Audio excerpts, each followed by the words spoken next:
네, 안녕하세요. 11시에 라이브를 계획을 했고, 지금 11시를 약간 넘긴 시간입니다. 11시 3분인데요. 말씀 주제를 예고한 대로 중등 영어 공부 이렇게는 하지 마라. 이 주제로 한번 얘기를 제가 나눠보도록 하겠습니다. 어, 뭐 보시다시피 저희 집에서 제가 이 진행을 하는 거라서 방해 요인이 좀 있을 수가 있습니다. 전화가 온다거나 이게 가장 큰 방해 요인일 것 같은데 이 라이브를 하는 동안은 어떤 전화도 받지 않을 거니까 일단 그거는 안심을 하시고 혹시 그런 사태가 있으면은 뭐 전화를 끊고 계속해서 라이브를 하도록 하겠습니다. 제가 일단 개요를 짜봤습니다. 개요를 짜고 그거에 대해서 얘기를 먼저 좀 나누면은 좋을 것 같아요. 왜냐면 접대 제가 한번 영어와 관련해서 이제 한번 라이브를 한 적이 있었는데 그때 그 적당히라도 개요를 짜지 않고 하니까 이제 너무 말이 많아져가지고 방송이 사실 그렇게 큰 영향가가 없지 않았나 이렇게 생각이 들었습니다. 그래서 오늘은 일단 그 몇 가지 개요를 짜서 지금 말씀을 드리도록 하겠습니다. 중간중간에 광고를 할 텐데 보시다시피 제가 이렇게 옷도 다 갇혀 있고 갇혀 있기 위해서 집안에 에어컨도 빵빵하게 틀었습니다. 그리고 조명도 다 밝히고 그렇게 쾌적한 환경은 아니지만 제품을 판매한다 이런 생각으로 임하고 있다는 것을 말씀을 드리겠습니다. 뭐 이렇게 그리고 여기 계좌번호가 보이지 않습니까? donate 글자가 예, 반영 반 이게 반전돼서 보이네요. 그래서 댓글로 달아 놓겠습니다.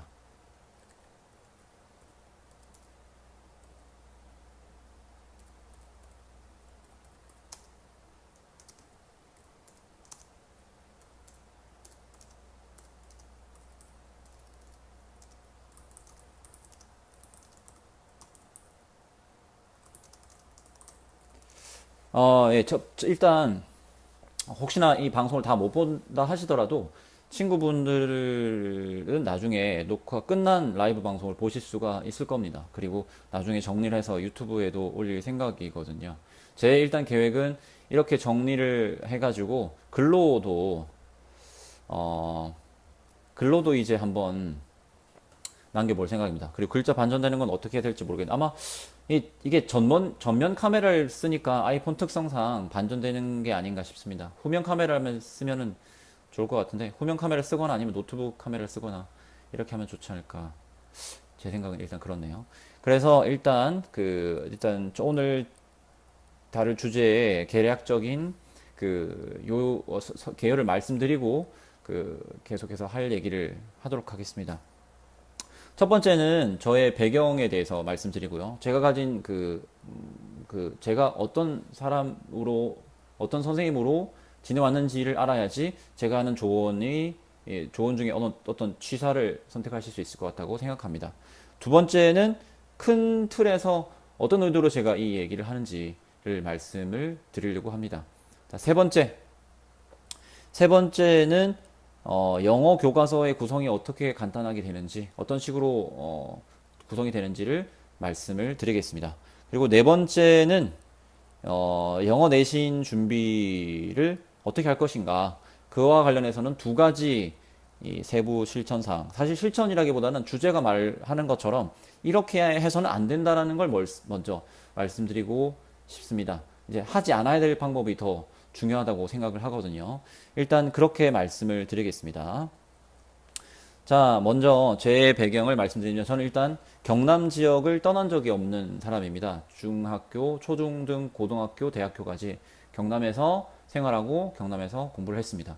그래서 제가 가진 지역적 한계도 분명히 있을 거라고 생각합니다. 물론 서울이나 기타 지역으로 진학한 학생들을 알기도 하고 진학시켜 보기도 했지만 어쨌든 제가 직접 그 지역의 문화를 다 겪어보지 못했기 때문에 제가 가진 한계가 분명히 있을 거라고 생각합니다. 그리고 영어 교육을 전공했고요. 그 다음에 10년 정도의 영어 교사 경력을 가지고 있습니다. 그리고 각종 뭐 과외, 학원, 알바 등도 해봤고 교육청이나 학교에서 주관하는 여러 가지 다양한 출제도 해봤습니다. 특히나 영재원 경력도 있는데 영재원은 요즘에 아마 각 지역별로 여러 가지 영재원이 있습니다. 이 영어 영재원도 있거든요. 이 영재원은 학교 지역 교육청 산하에 만들어진 그 아주 뛰어난 성취 혹은 학업 능력 혹은 재능 있는 학생들을 가르친다는 게 기본 취지일 텐데 아무튼 그런 영재원에서 영어를 가르친 적도 있습니다. 자, 이게 제가 가진 배경이고요. 그래서 지금 제가 드릴 말씀에서는 그 어떤 정확한 학문적인 배경을 가지고 그걸 인용하면서까지 말씀드릴 수는 없지만 제가 영어 교육과의 학업을 충실히 이행하면서 무엇을 배웠는지 그 배운 것들이 결국 제가 말씀드리는데 토대가 된다고 생각합니다. 그리고 거기에 더해서 제 경험 그리고 제 생각을 더해서 이 내용을 말씀을 드리도록 하겠습니다. 가장 제가 강조하고 싶은 것은 이제 학생이 배우는 것을 싫어하도록 만들지 말라는 겁니다. 이건 부모님이 가장 잘 할 수 있는 일인데 아이를 관찰했을 때 어떤 활동을 할 때, 어떨 때, 또 혹은 어떤 환경에서 아이가 뭘 싫어하는지, 뭘 좋아하는지를 늘 관찰해야 할 필요가 있습니다. 이거는 아이가 뭐 초등학생이든 중학생이든 고등학생이든 상관없는데 부모님이 하실 수 있는 가장 큰 일 중에 하나가 아이를 자세히 관찰하는 겁니다. 아이에 대해서 알든지 모르든지 영어에 대해서 많은 지식을 가지고 있든지 아니든지 간에 내 아이가 어떻게 지내고 있는지 크게 신경을 계속해서 쓰시는 게 아이를 도울 수 있는 가장 좋은 방법입니다. 그리고 제가 이렇게 조언을 혹시나 드리는데 제가 드리는 조언은 일단 조언일 뿐이거든요. 이 조언이 가진 한계라는 건 제가 가진 한계만큼입니다. 그러니까 제 조언을 들으시고 이 부분은 납득이 된다. 이 부분은 충분히 가능성이 있다. 뭐 이해가 된다. 이런 생각이 드신다면 그 부분을 받아들이고 그렇지 않다면 더 공부를 하시거나 더 알아보시고 어떤 선택을 하시거나 하면은 좋을 것 같습니다. 그리고 이렇게 아이가 싫어하도록 만들지 말라고 말씀을 드린 이유가 제가 뛰어난 학생들도 많이 봤거든요. 그러니까 뭐 영어 수준으로 말하자면 뭐 토플을 거의 퍼펙트한 점수를 받는 수준이거나 뭐 영어 뭐 뉴스나 그다음에 책 같은 걸 읽고 아주 간단하게 그 내용을 아니, 간단하게라고나 쉽게 그 내용을 요약하고 혹은 서머리 할 수 있는 학생 뭐 그리고 더 뛰어나게는 그 뛰어난 재능을 갖고 있는 학생은 자기가 읽거나 아는 내용을 가지고 뭐 30분이면 30분이나 40분 안에 발표 내용을 뭐 발표 자료를 PPT 자료를 만들고 그걸 바로 영어로 발표할 수 있는 수준의 학생들도 많이 봤습니다. 그런데 이제 문제는 그 실패한 사례도 많이 봤다는 거죠. 제가 보기에 안타까운 학생들. 그러니까 충분한 재능과 실력이 있거나 영어에 있어서는 적어도 큰 학업 성취를 했는데도 불구하고 너무너무 영어를 싫어하는 겁니다. 그런 학생들이 향후에 계속해서 배움을 적극적으로 해나갈 수 있을 거라고 사실 기대하기 힘들다고 보거든요. 그리고 그런 학생들의 그 영어를 공부하기 싫어하는 학생, 뭐 수학을 공부하기 싫어하는 학생이 수업 시간에 혹은 선생님 관계에서 원활한 관계를 만들어 나가기는 어렵다고 생각합니다. 그러니까 학교에서 있는 시간 자체가 고통스럽고 재미없는 시간이 될 가능성이 높다는 거죠. 그래서 제일 유심히 보셔야 될 건 아이가 싫어하면 그건 문제가 있다는 겁니다. 그게 부모와 아이 간의 관계에서의 문제로 발전할 수가 있습니다. 그리고 지난번에도 말씀을 드렸었는데요. 그 다양한 성공 사례 같은 것들이 광고에 동원됩니다. 광고에 동원돼서 이렇게 이렇게 하면 영어에 뭐 성공할 수 있다. 뭐 이렇게 하면 원어민처럼 될 수 있다.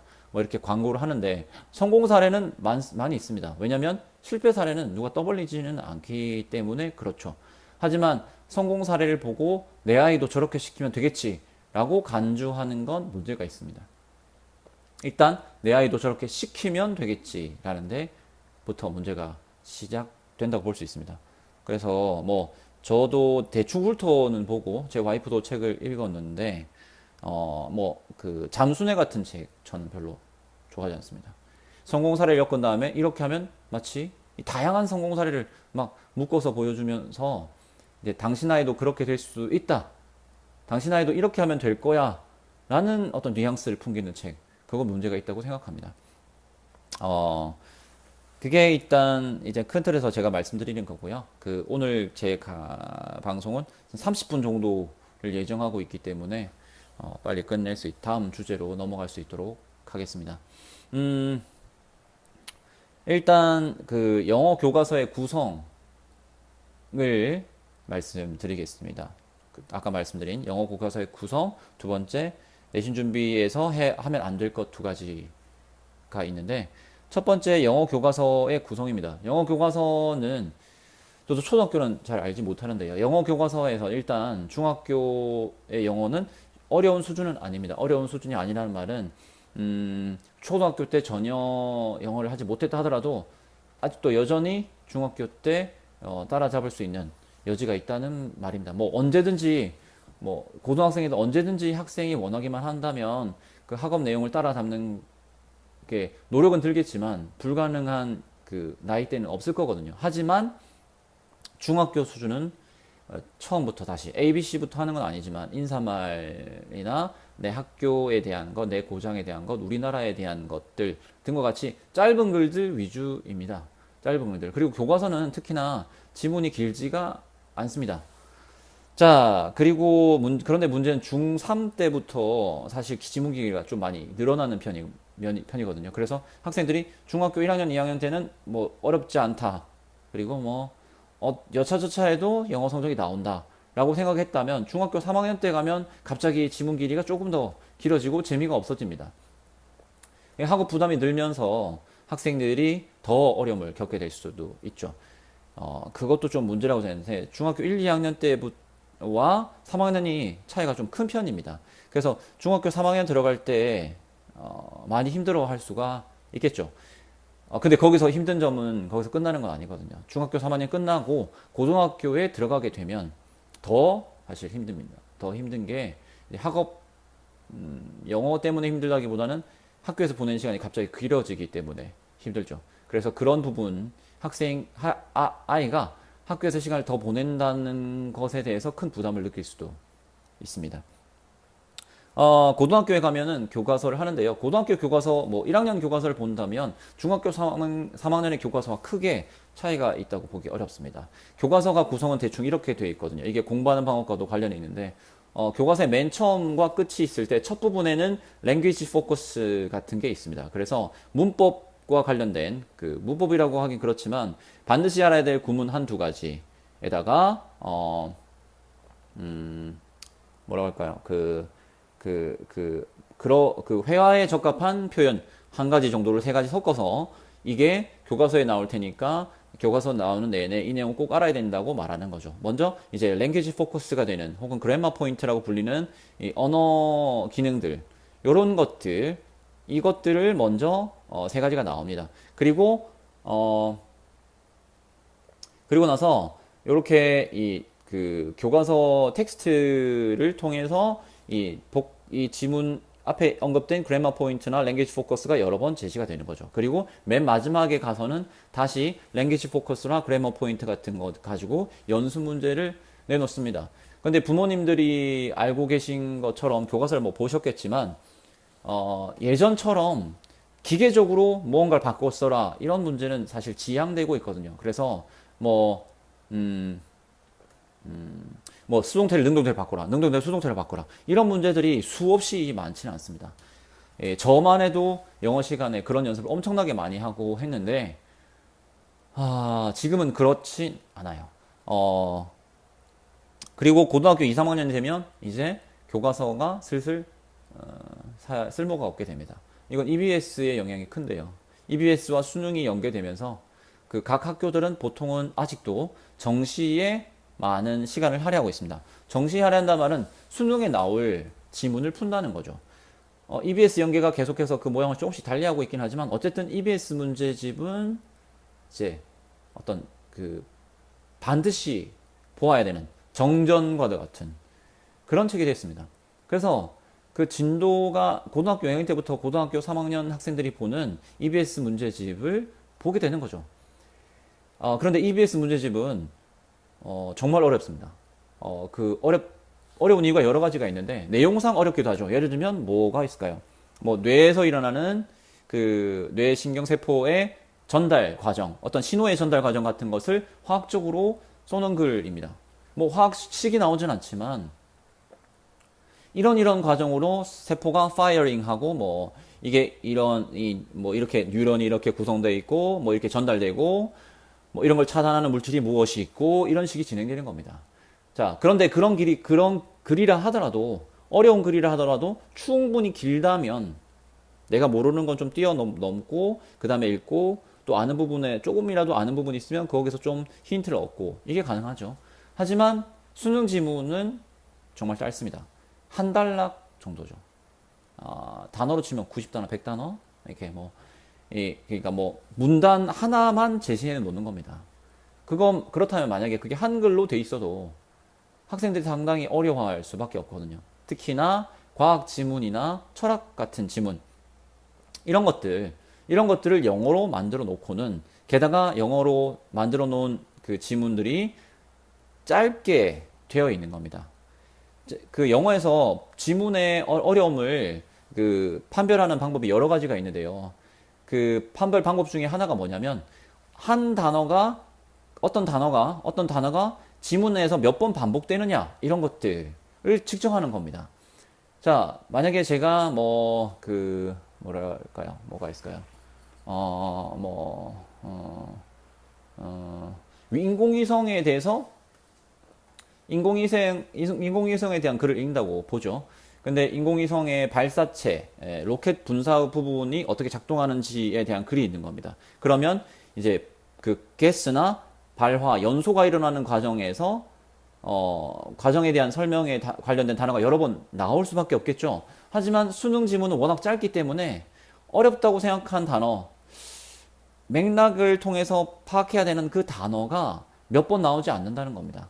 그러니까 그 지문을 보고 주제를 선택하거나 제목을 정하거나 빈칸을 메우거나 관련 없는 문장, 관련 그 순서를 맞추거나 하는 게 상당히 어렵다는 거죠. 그렇게 어려운 걸 수능에서 공부하는 겁니다. 뭐 이건 주제는 아니지만 정시만을 준비한다고 봤을 때 학생들이 선택하게 되는 것이 영어를 포기하게 되는 겁니다. 혹은 영어 내신을 포기하게 되는 경우도 상당히 많습니다. 고등학교 자녀를 갖고 계신 부모님들이 어떻게 느끼실지 모르겠지만 우리 수포자만 많다고 생각하는데요. 영포자도 많습니다. 예. 특히나 지방에서는 인서울 하는 것 자체가 너무나 힘들기 때문에 만약에 정시로만 학생들을 선발한다면 지방에 있는 학생들 대부분은 정말 서울에 있는 대학교에 가기가 힘듭니다. 자, 이게 영어 교재의 교육 구상의 그 어떤 큰 맥락인데요. 정리를 하면 중학교 1학년, 2학년 때까지는 그 난이도가 크게 상승하지 않습니다. 그리고 자기 주변의 얘기입니다. 이건 교육과정과 관련인데요. 3학년 되면 좀 지문이 길어집니다. 그래서 학생들이 예를 들면 그림책 보다가 갑자기 소설을 읽는 듯한 느낌이라고 보시면 돼요. 갑자기 힘들어하게 되죠. 고등학교 1학년 되면 학생들이 힘들어하는 것은 이제 학업 시간이 많다는 겁니다. 학업 양이 너무 많다는 거. 그래서 너무 많은 시간을 학교에서 보낸다는 것 자체가 학생들을 힘들게 하는 요인이 되고 1학년 때까지는 그 교과서를 하는 경우도 있지만 보충 수업 때는 대부분 EBS 교재를 하게 됩니다.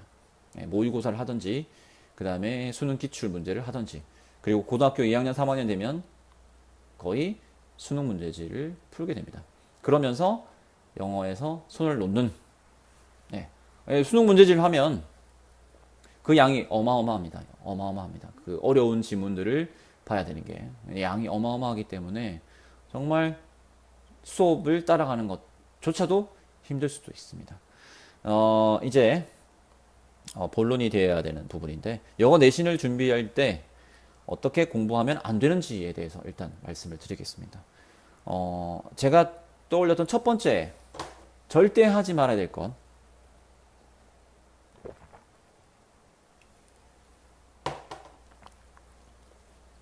시 문제집을 많이 푸는 겁니다. 예. 특히, 이제, 고등학교 진학할 때 가장 중요한 요인 중에 하나가 어떤 학교를 가든지 간에 이제 중학교 내신이거든요. 중학교 내신에서는 뭐 별다른 자료가 없습니다. 교과서만 가지고 문제를 냅니다. 그런데 선생님들, 학교에 있는 선생님들 입장에서는 고민이 되는 것이 교과서에 있는 문제, 교과서라는 게 매년 학교에서 이번엔 지약서, 다음엔 교학사, 그 다음에 디딤돌, 뭐 이렇게 교과서를 바꿔가면서 선택해서 쓰지 않거든요. 그러니까 몇 년째 같은 교과서를 어떤 한 학년, 중학교 2학년, 중학교 3학년, 중학교 2학년, 중학교 3학년이면 중학교 3학년에게 가르치게 됩니다. 그러면 요즘에는 학교에서 냈던 기출 문제를 학생들이 열람할 수 있도록 합니다.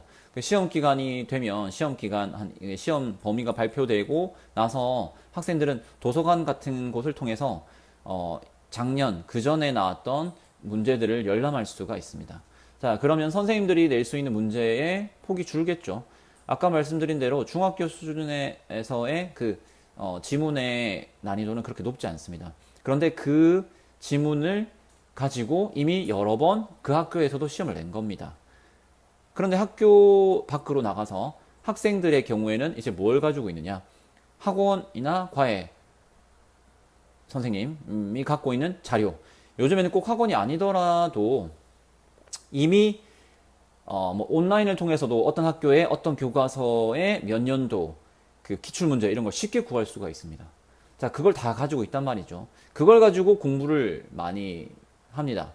자, 근데 여기서 문제가 발생하는 게 그 지문의 내용이 이만큼이라고 보면 문제를 이만큼 푸는 거죠. 자, 왜 그러느냐? 점수를 퍼펙트하게 받고 싶다는 생각 때문에 그럴 겁니다. 예.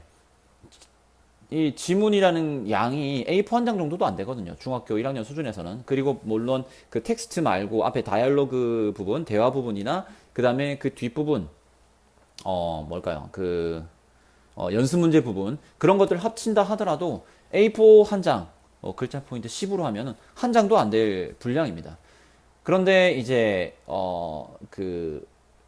다 맞아야 된다거나, 정말, 시험에서 틀리면 안 된다라고 생각하면, 이제, 문제집을 엄청나게 풀기 시작하는 거죠.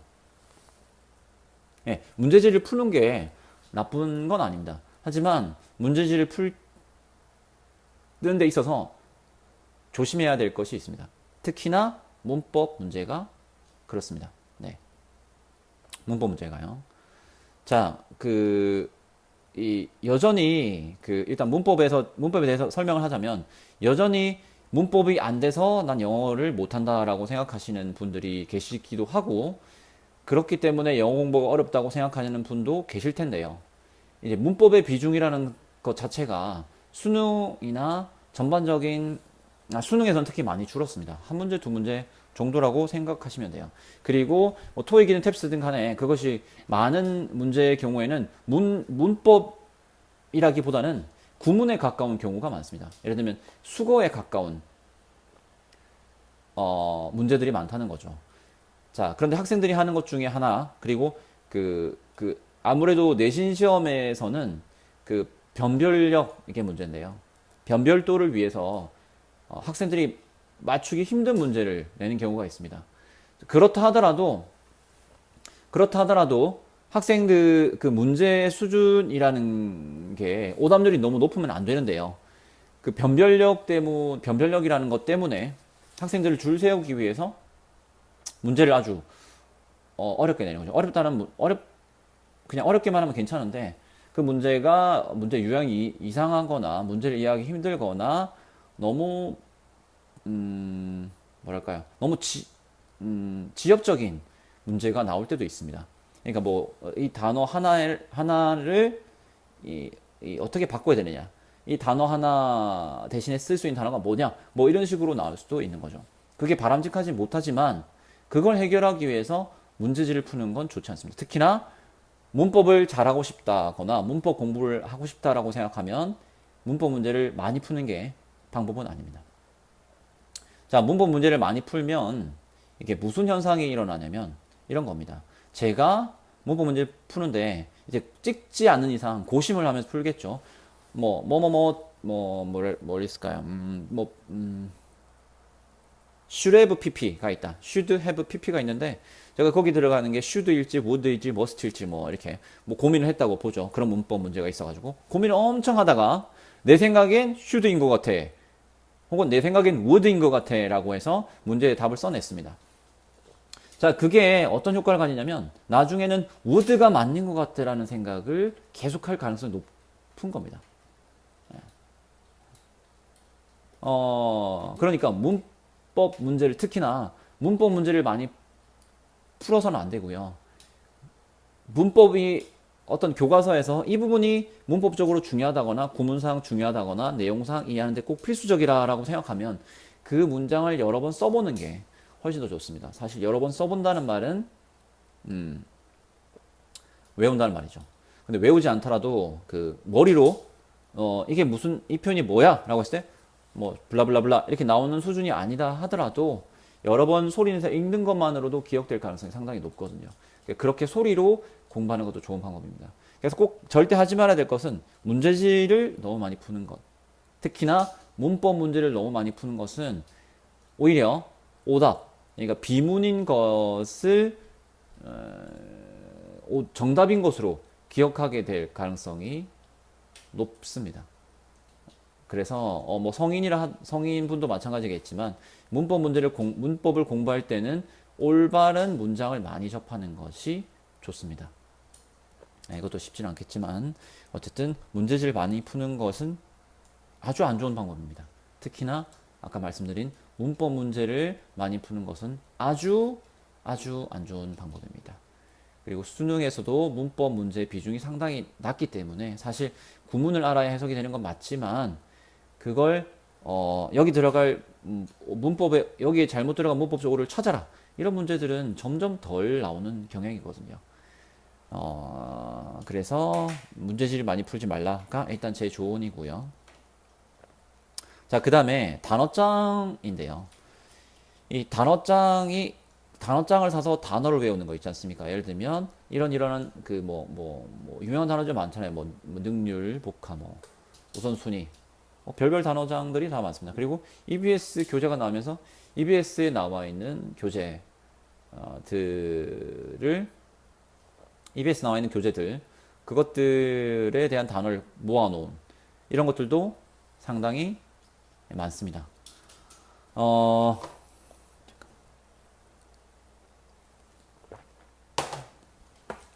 중간중간에 잠깐 광고 말씀을 다시 드리겠습니다. 전 오늘 방송을 제품을 판다라고 생각하고 하고 있습니다. 새로운 시도라고 저 스스로 생각하고 있는데 여기 뒤에 보이는 계좌로 저를 응원하실 수 있습니다. 반전이 돼서 잘 안 보시죠? 제가 댓글에 남겨놨습니다. 커피 한 잔이라도 사주시면 제가 다음번 더 응원해서 또 방송을 준비할 수 있지 않을까 라고 생각을 하면서 다시 단어로 돌아오겠습니다. 단어장을 외우는 데 대해서는 논란이 많습니다. 그리고 사실 단어장을 외우는 건 별 효과가 없다라는 게 연구의 결과입니다. 단어장만 외워서는 그걸 써먹을 수 없다. 한 언어학자가 있었는데요. 그게 누군지 기억이 잘 안 나네요. 엄청 유명한 분이신데 그분이 독일이었던 것 같아요. 독일로 갑니다. 그리고 독일로 가서 사전을 통째로 다 외워요. 대단하시죠? 학자답습니다. 실화입니다. 그리고는 밖으로 나갔습니다. 하지만 한마디도 하지 못했다. 당연히 그럴 수 있겠습니다. 하지만 독어는 어느 정도 아시죠? 누구나 읽을 수 있는 그 요령만 터득하게 되면 처음 보는 단어도 읽을 수 있습니다. 영어랑 다르죠. 영어는 이렇게 개떡같이 발음될 때가 있지만 독어는 발음을 할 수 있으면 어떤 글이든지 읽을 수 있습니다. 근데 그분은 어쨌든 사전을 통째로 다 외우고는 나갔죠. 몇 날 며칠을 밤을 새가면서 외우고 나가는데 한마디도 할 수 없었다고 합니다. 단어장을 외울 때 문제가 뭐냐면 여러 가지 문제가 있어요. 단어장을 외우는 건 상당히 저는 할 수 있다면 하는 건 괜찮은 것 같아요. 왜냐하면 그 학생들이 중학교 수준에서는 좀 그렇지만 고등학교 수준에서는 뭐 EBS에 나오는 EBS 단어를 다 외운다. 이건 필수적이라고 볼 수 있어요. 사실 어떻게 보면. 왜냐? 결국 EBS라는 지문을 보게 될 거기 때문에 내가 단어를 외워놓으면 그걸 글로써 확인한다는 겁니다. 자, 여기에 포인트가 있는데 제가 어떤 단어를 외운다면 그 단어를 외운 것은 큰 도움이 안 됩니다. 이런 거 아니죠. 뭐 이렇게 되면 일을 막 미루다. 이 단어가 뭐야? 그러면 procrastinate, 뭐 이렇게 단어를 딱 생각하는 건, 그렇죠? 그런 퀴즈를 하면서 놀지 않지 않습니까? 그 단어가 그 영어에 쓰였을 때 그걸 읽을 수 있고, 내가 어떤 말을 할 때 그 영어 단어를 생각해내서 문장으로 만들어서 얘기를 해야 되는 겁니다. 그런데 단어만 하나를 외워놓으면 그걸 써먹을 수 없는 거죠. 하지만 EBS를 공부한다라고 EBS 같은 교재를 공부할 계획이라면 그 단어를 미리 외워놓는 건 좋은 방법이 될 수가 있습니다. 자, 정리를 하면 이런 거죠. 일단 먼저 정리를 좀 하면 단어장만 그냥 낱개로 외우면 소용이 없습니다. 많은 지문이 그 뒤에 따라와야 되는 거죠. 내가 단어를 충분히 뭐 하루에 100개씩 외운다고 치죠. 100개씩 외우면 그 100개 외운 다음에는 책을 읽거나 영어를 듣거나 그 다음에 영어를 말하거나 해야 됩니다. 그렇지 않으면 소용이 없어요. 그런데 단어장 책들에 보면 이렇게 광고를 해놨죠. 밑에 좋은 예문을 실어놨다. 예문이 좋긴 합니다. 좋긴 하겠죠. 하지만 그것도 좋은 단어장일 때나 예문이 괜찮고, 예문이라는 것은 딱 한 문장입니다. 자, 단어의 맥락을 충분히 설명하는데 한 문장은 충분하지 않은 경우가 많습니다. 여러분, 뭐 어려운 단어가 있을 수 있잖아요. 우리나라 말에서도 어떤 단어의 의미를 가장 잘 나타낼 수 있는 예문 하나 만들어봐. 이런 걸 한 문장으로 하기가 쉽지 않습니다. 자, 게으름이라는 게 있습니다. 게으름이라는 단어를 외국인에게 설명하는 거죠. 게으름이라는 거는 이런 거야. 뭐 이렇게 영어로 설명합니다. 그리고 나서 그 예문을 하나 주려고 해요. 쉽지 않습니다. 당장 생각해 본다고 했을 때도, 아무리 고민을 한다고 해도 한 문장을 가지고 그 단어의 뜻이 잘 드러나도록 하는 것이 어렵습니다. 만약에 그렇게 하려면 그 단어에 반대되는 단어나 그 단어와 비슷한 단어를 엮어야지만 그 단어를 설명해 주기가 좋거든요. 마치 그 단어를 그 단어를 정의하는 것과 비슷한 과정을 취해야지만 그 단어에 대해서 충분히 설명할 수 있는 예문을 만들기가 그나마 좀 낫다는 겁니다. 그 예문만으로 부족하다는 거죠. 그렇죠? 언어라는 것은 신호와 의미가 합쳐질 때 가능하거든요. 신호라는 것은 처음에는 다 무의미한 겁니다. 처음 들었을 때. 뭐 제가 만약에 불어를 모르는데 불어를 들으면 그걸 기억할 수가 없죠. 예. 그걸 기억할 수 없으니까 그걸 기억할 수 없으니까 인출해낼 수도 없는 겁니다. 예. 인출해낼 수도 없기 때문에 그런 점을 좀 네. 그런 점을 좀 알아두셔야 될 것 같아요. 만약에 중학교 학생이 단어장을 외운다고 하면 성취감을 위해서 단어장을 외워야 된다고 생각해요. 뭐 중학교 수준에서 꼭 알아야 될 단어 이런 게 있으면 이 교과서마다 다루고 있는 단어들이 조금씩 차이가 납니다. 물론 3년을 기준으로 봤을 때는 모든 교과서에서 교육과정이 정하는 단어들을 모두 다룰 겁니다. 하지만 그 단어들이 그 학생이 1학년 때 외운 단어를 다 기억하고 2학년 때 외운 단어를 다 기억하고 3학년 때 외운 단어를 다 기억하고 가는 것이 아니기 때문에 그 나오는 단어들을 나오는 족족 외우는 게 사실은 가장 좋죠. 그리고 단어장을 외운다 하더라도 그걸 교과서에서 보지 않게 될 가능성도 높습니다. 자, 이러면은 효과가 떨어진다고 아까 말씀드렸죠. 단어를 외우면 그걸 지문이나 거기서 볼 수 있는 게 좋습니다. 만약에 중학생이 영어 단어를 막 외운다. 그러면 그 학생은 자기 수준에 맞는 영어 책이나 영어 방송 등을 보면 내가 외운 단어들 중에 단어들을 다시 만날 수 있습니다. 단어를 다시 만난다는 말은 그 단어를 딱 책에서 만났을 때 그 단어가 무슨 뜻이다, 이걸 말할 수 있어야 된다는 게 아닙니다. 그냥 이 단어는 본 것 같은데 만으로도 사실 충분합니다. 그러면 그 단어가 의미를 가지게 되거든요. 이게 무슨 뜻이었지라고 궁금증을 가지는 순간 다음에 그 단어를 다시 복습하게 되거나 만나면 그 단어의 뜻을 진짜 완전하게 기억하게 될 가능성이 상당히 높습니다. 네.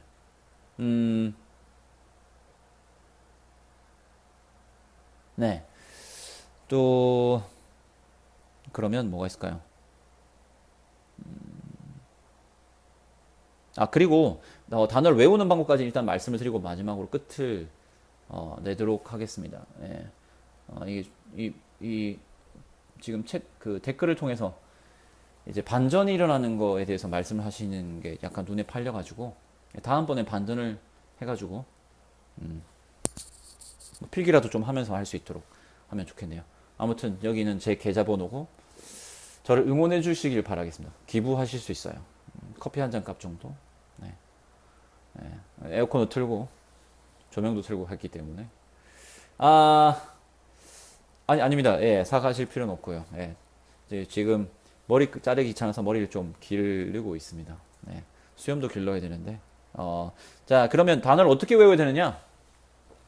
자, 단어장이 있죠.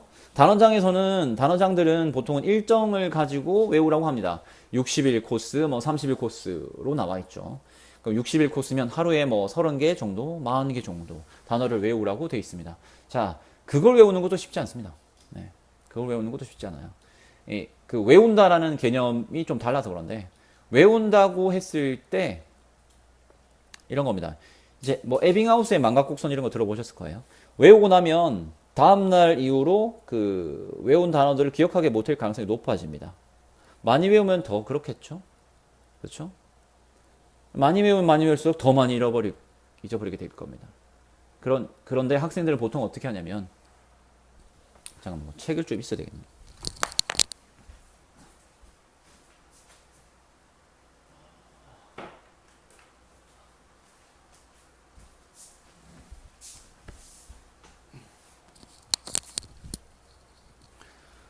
쉬지 않고 하다 보니까 너무 피곤한 감도 있습니다. 제가 책을 하나 준비를 했습니다. 해리포터, 예, 포레스트 검프네요. 예, 포레스트 검프인데, 자, 단어장을 어떻게 하면 보통 처음부터 외우죠. 네. 처음부터 외우는데요. 처음에 1일치가 이거래, 2일치가 이거래, 이렇게 해서 막 이렇게 어떻게 하냐면 이제 막 그 스케줄에 쓰죠. 그래서 1일치를 다 외워야지, 그 다음에 2일치 외워야지, 이런 욕심을 부립니다. 그래서 친구한테 얘기하기도 하고 노트에 쓰기도 합니다. 예, 예를 들면 보통 그럴 때는 방학이 되거나 새로운 학년에 들어갈 때 그런 계획을 혹은 다짐을 하는 경우가 많습니다. 자, 그러면 이 1일차 단어가 60개라면 학생들은 어떻게 하냐면 1시간 동안 60개 다 외워야지, 이렇게 하게 하는 경우가 되게 많아요. 1시간이면 60개 다 외울 수 있습니다. 하지만 단어를 1시간 동안 외운다는 건 좀 시간 낭비고요. 효율성도 없습니다. 왜냐? 60개 외운다 한들 다음날 기억할 수 없기 때문이죠. 다음날 기억할지도 모릅니다. 60개를 외우고는. 그 다음날은요? 일주일 후에는? 한 달 후에는 60개가 기억날까요? 불가능하죠. 네, 불가능합니다.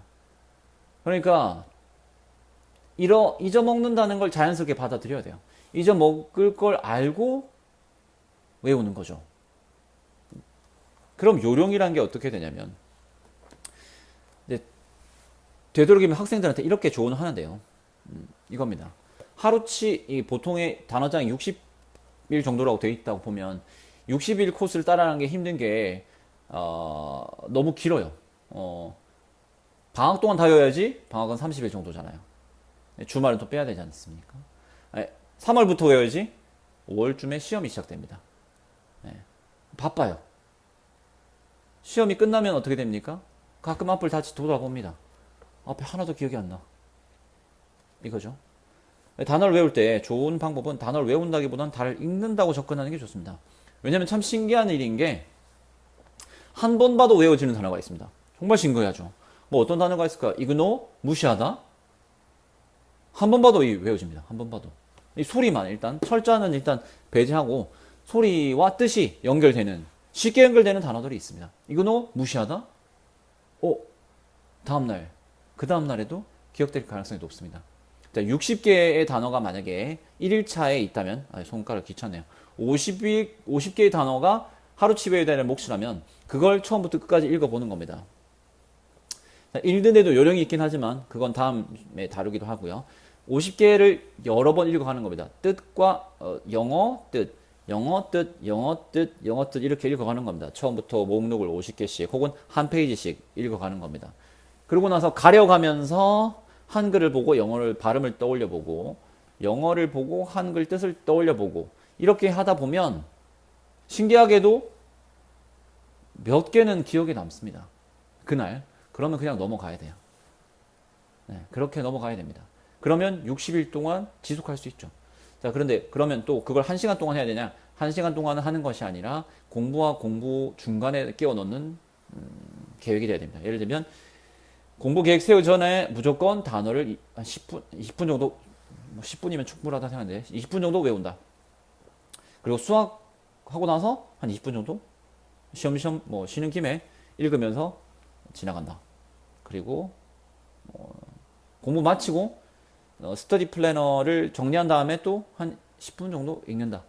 라고 생각해서 하루 동안 1시간을 확보한다고 보는 게 더 좋은 방법일 것 같습니다.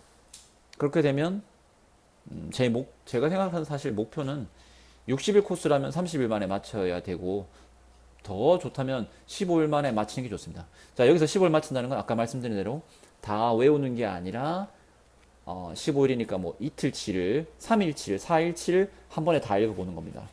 그러면 그 와중에 분명히 기억나는 단어가 있다는 거죠. 그리고 우리가 생각보다 똑똑한 것이 하루 나흘치를 외우면 뭐 60개씩 뭐라고 할까 몇 개 써요? 뭐 200개라고 하죠, 대충.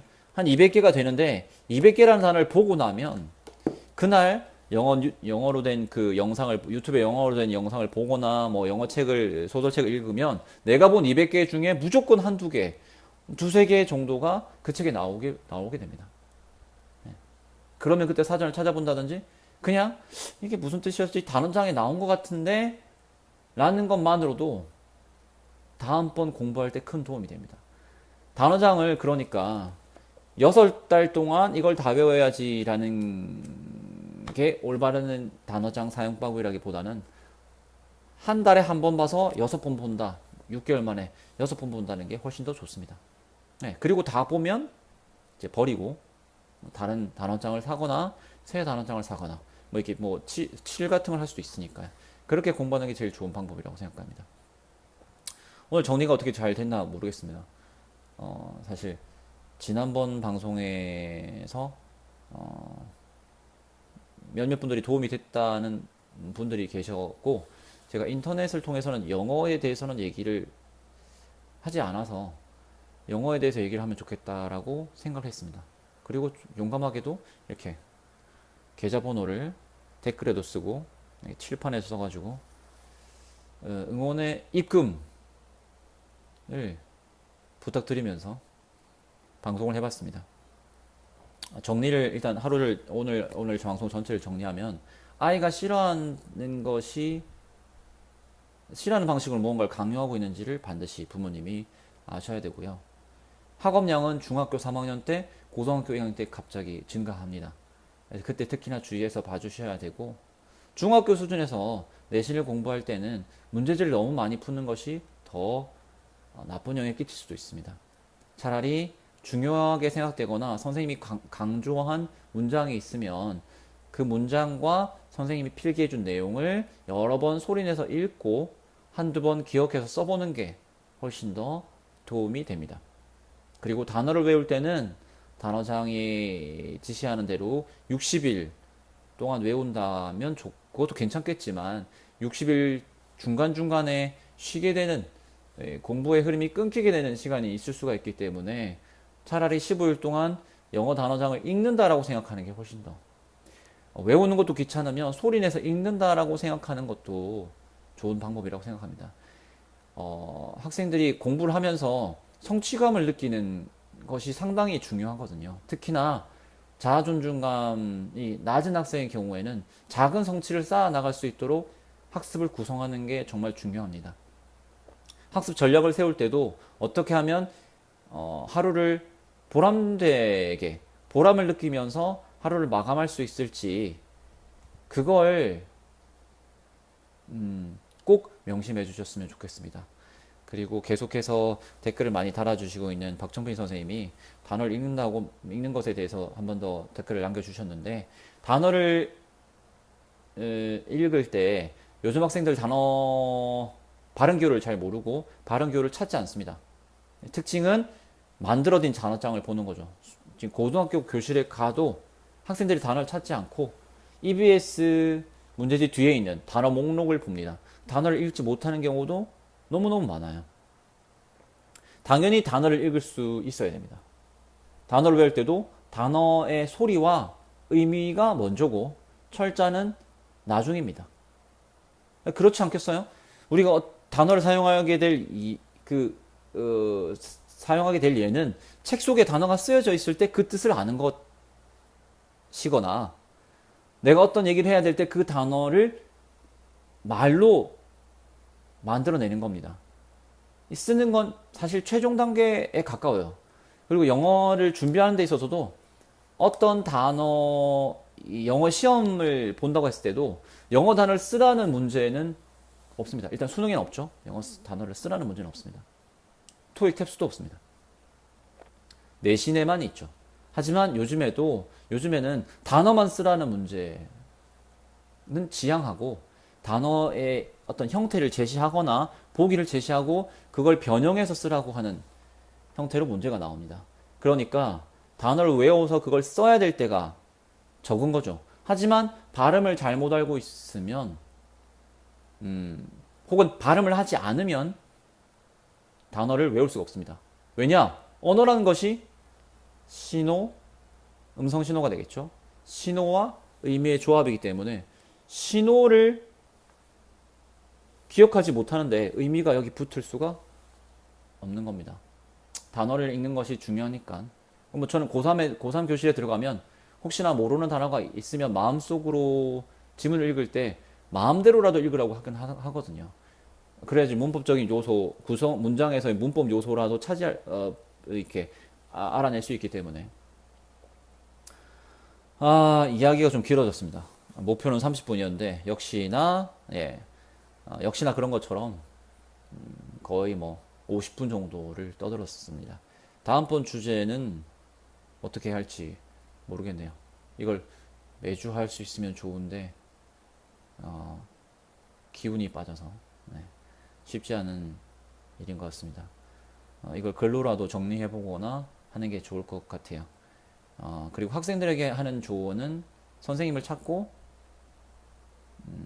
계획을 세울 때는 현실적인 계획, 내가 하고 싶다고 생각하는 것보다 좀 덜 계획하는 게 좋을 것 같아요. 그리고 부모님들께도 학생이 중학교나 고등학교에 진학했을 때 학생의 말도 듣고 그리고 또 선생님과도 가끔 연락을 해보시는 게 큰 도움이 될 거라고 생각합니다. 저는 부모님들이 연락을 미리 주시는 게 훨씬 더 좋더라고요. 더 관찰할 때 어떤 초점이 생기기도 하고요. 어쨌든 오늘 방송은 이렇게 마치겠습니다. 이 방송은 이대로 남겨둘 생각이고요. 제가 휴대폰으로 다운받은 다음에 유튜브에도 일단 올려서 제 기록으로 삼을 생각입니다. 참여해주신 분 감사하고요. 혹시나 나중에 듣게 되시는 분이 있거나 잘 듣지 못했지만 다음번 주제는 이거면 좋겠다라고 생각하시는 게 있으면 밑에 댓글로 남겨주시면 좋겠습니다. 감사합니다.